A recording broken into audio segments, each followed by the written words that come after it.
ज्ञानतिमिरान्धस्य ज्ञानजनशलाकया चक्षुरुन्मीलितं तस्मै श्रीगुरवे नमः। कस्तूरीतिलकं ललाटपटले वक्षस्थले कौस्तुभं नासाग्रे वरमुक्तिकं करतले वेणुकरे कङ्कणम् सर्वांगे हरिचंदनं सुललितं कंठे च मुक्तावली गोपस्त्री परिवेष्टित विजयते गोपाल चूड़ामणि फुलेन्दुवर्कान्तिमिदुवदम्भसवतस प्रियं श्रीवत्साङ्करमुदारं कौस्तुभधरं पीताम्बर सुन्दरं गोपीनं जयफलचर्तिनं गोपसंघावृतम् गोविंदं कल वेणुवाद परं दिव्यांग भूषण भजे। मोर श्रद्धेय ओडिशावासी तथा ओडिशा बाहर थिबा मोर ओडिया भक्त समूह आज ए अधीना भागवत भितर काली ठारू प्रवेश करिछि।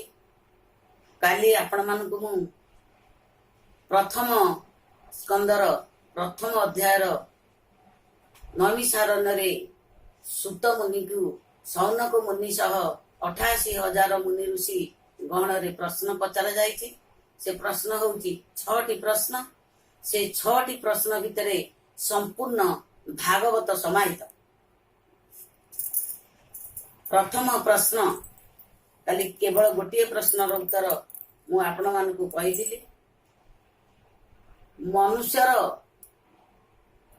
परम मंगल कौन, मनुष्य को भली की प्रकार कौन कले आत्म कल्याण लाभ करे।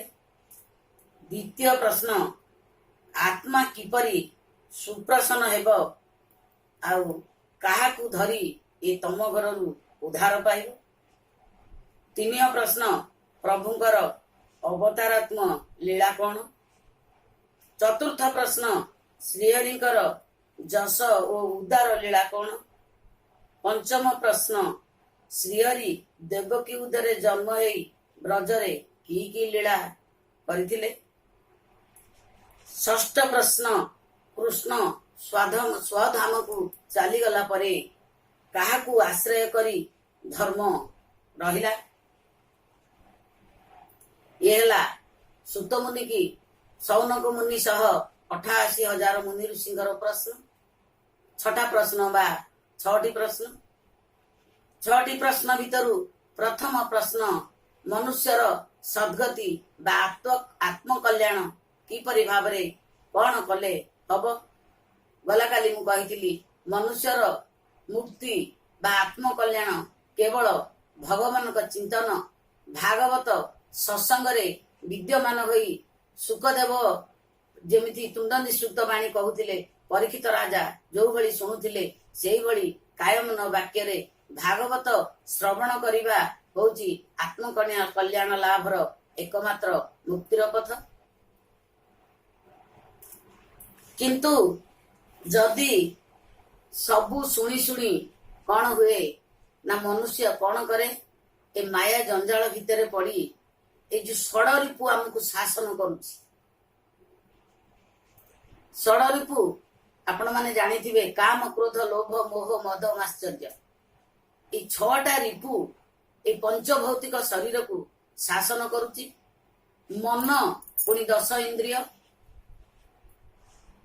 मन होची लगाम छड़ा घोड़ा। मनटू द्रुत अगामी आउ ए 14 भुवन रे केही नाहांती। से द्रुतगामी मन को आयत करने को हेले भागवतर भगवतर ज्ञान खड़ग द्वारा ए षडरूप को छेदन करी भगवत भक्ति रे ये मन को भगवत भक्तिर रजुरे मन को बांधी ये षडरूप को भगवत ज्ञान रे छेदन करी केवल मनुष्य जीव आत्मकल्याण लाभ करि पारे।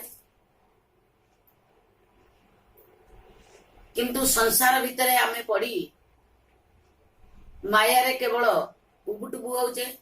ଯୋଉ ମାୟା ଧରଙ୍କ ଠାରୁ ମାୟା ସୃଷ୍ଟି, ତାଙ୍କୁ ମାୟା ଲାଗେନି। ମାୟା ଭଗବାନଙ୍କ ଠାରୁ 14 ହାତ ଦୂରରେ ନତମସ୍ତକ ହୋଇ ହାତ ଯୋଡି ପ୍ରଣିପାତ କରିକି ରହିଥାଏ। ସେ ମାୟାଧର, ମାୟା ଯାଠୁ ସୃଷ୍ଟି, ତ୍ରିଗୁଣାତ୍ମକ ଗୁଣ ଯାଠୁ ସୃଷ୍ଟି, ସିଏ ହଉଛନ୍ତି ଗୁଣ ରହିତ, ସିଏ ପୁଣି ମାୟା ରହିତ। ମାୟା ତାଙ୍କୁ କେବେ ଲାଗେ ନାହିଁ।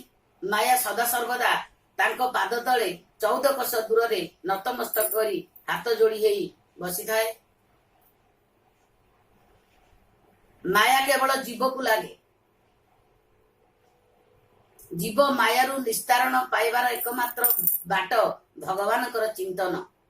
ଯେଭଳି ସୁନାରେ ଖାଦ ଥାଏ, ବଣିଆ ତାକୁ ଅଗ୍ନିରେ ପୋଡି ଆଉଟେଇ ଦେଲେ ଖାଦ ତକ ପୋଡିଯାଏ, କେବଳ ସୁନା ଚକଚକ କରେ। ସେଇଭଳି ମନୁଷ୍ୟ ଜୀବ ଯେତେ ତାର କଳମସ ଅଛି, ସେ କଣ କରିବ?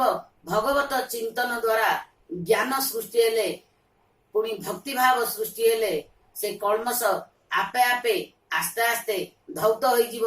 ଏଥିରେ ତିଳେ ମାତ୍ର ସନ୍ଦେହ ନାହିଁ। ଏକଥା ଭଗବତ ବାଣୀ। ଦ୍ୱିତୀୟ ପ୍ରଶ୍ନ, ପ୍ରଥମ ସ୍କନ୍ଧର 2ୟ ଅଧ୍ୟାୟ 2ୟ ପ୍ରଶ୍ନ।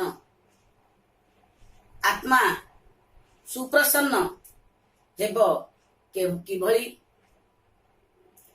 ଆମ ଶରୀର ଭିତରେ ପଞ୍ଚଭୌତିକ ଶରୀର, ମନ, ବୁଦ୍ଧି, ଅହଙ୍କାର, 10 ଇନ୍ଦ୍ରିୟ, ଏ ଆତ୍ମା କାହାରି ସାଙ୍ଗରେ ନାହିଁ। ଆତ୍ମା ନିର୍ବିଶେଷ, ନିର୍ଲେପ, ପୁଣି ଗୁଣ ରହିତ। ଗୁଣ କୌଣସି ଏ ଜୀବ ଯାହା କରୁଛି ଆତ୍ମାକୁ ଲାଗେ ନାହିଁ।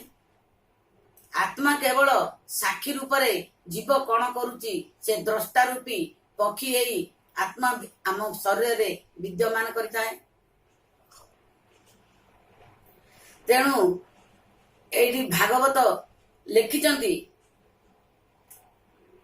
କୃଷ୍ଣ ଚରିତ ଶୁଣି ଯେବେ ଗୋବିନ୍ଦ, ଭକ୍ତି ନ ଜନ୍ମେ ମୂଢ ଭାବେ ଗୋବିନ୍ଦ, କେବଳ ଶ୍ରମ ମାତ୍ର ତାର ଗୋବିନ୍ଦ, କାହୁଁ ତରିବ ଭବ ଘୋର ଗୋବିନ୍ଦ।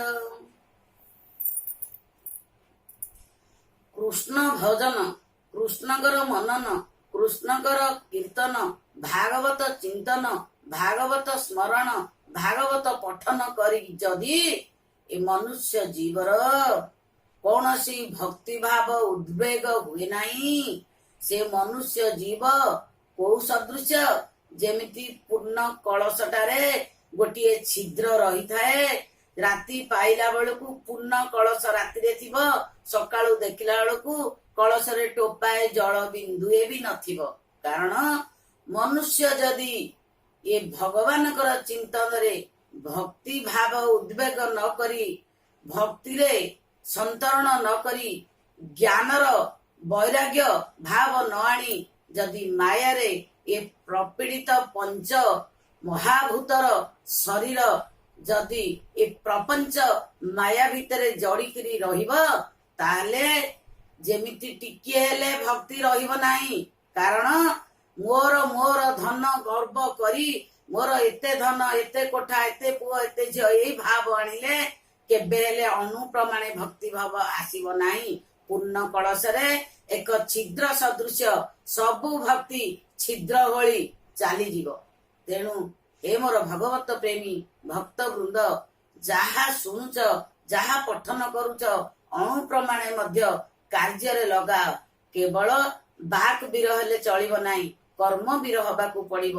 ଭଗବତ ଯାହା କହିଛନ୍ତି, ବ୍ୟାସଦେବ ଯାହା ଲେଖିଛନ୍ତି, ଶୁକଦେବଙ୍କ ତୁଣ୍ଡ ନିଃସୃତ ବାଣୀ ଯାହା, ଆମ ଓଡିଶାର ବ୍ୟାସ ଜଗନ୍ନାଥ ଦାସ ଯାହା ଭାଗବତରେ ରଚନା କରିଛନ୍ତି, ତାକୁ ଅଳ୍ପ ଅଳ୍ପ ଅଭ୍ୟାସ କଲେ, ଅଳ୍ପ ଅଳ୍ପ କାର୍ଯ୍ୟରେ ଲଗେଇଲେ ଏ ମନୁଷ୍ୟ ଜୀବ ମୁଖ୍ୟ ଗତି ପ୍ରାପ୍ତ ହେବ। କାରଣ ଏ ଭାଗବତ ବି ଲେଖିଛନ୍ତି, ପରମ ଶାସ୍ତ୍ର ଭାଗବତ ଅଭ୍ୟାସ କରୁଥିବ ନିତ୍ୟ। ଏ ଭାଗବତ ପରମ ଶାସ୍ତ୍ର, ସବୁଠୁ ବଡ ଶାସ୍ତ୍ର।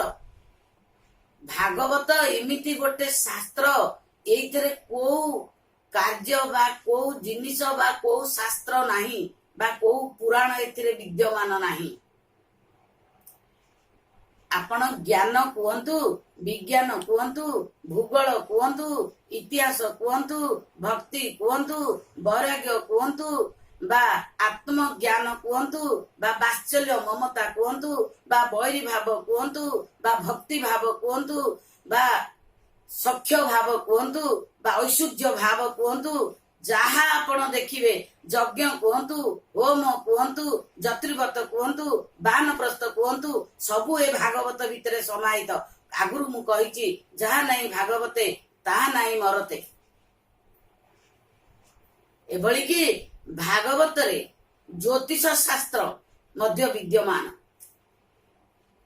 ସବୁ ଶାସ୍ତ୍ରର ସମନ୍ୱିତ ये महापुराण श्रीमद भागवत। तेणु सुतमुनि की द्वितीय प्रश्न, आत्मा किपरि सुप्रसन्न हुए? आत्मा केवल साक्षी रूप में रही थाए, पाप की पुण्य ताकू किछि लागे नाही। जीव जहा करे से जीव परजन्म पई करे। आत्मा पुणी से घटरू जाई अन्य घटरे से जाई पसे, पुणी अन्य घटरे एक जीव ही सृष्टि है।